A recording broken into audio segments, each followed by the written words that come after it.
তাম পৃথিবীর মানুষের জন্য আমার আল্লাহ উত্তম আখলাক চরিত্রের আধার করে আমি রাসূলকে পাঠিয়েছে। আমি প্রত্যেককে মাফ করে দেব। আমি চাই না আমার উম্মত জাহান্নামী হয়ে যাক, আমি চাই আমার প্রত্যেকটা উম্মত আমার খুব জান্নাতি হয়ে যাক। এটা আমার রাসূলের প্রতিজ্ঞা।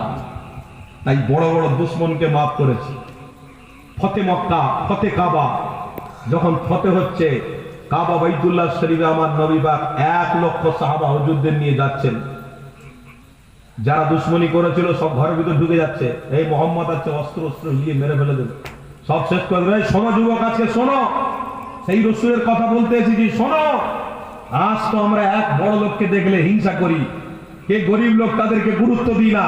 মুসলমান ভাই ভাই আজকের মিল নেই। এক ভাই মার খাচ্ছে, আরেক ভাই দেখে চলে আসছে, না উ অমুক, উ তমুক, উ সমুক। কেন ভাই?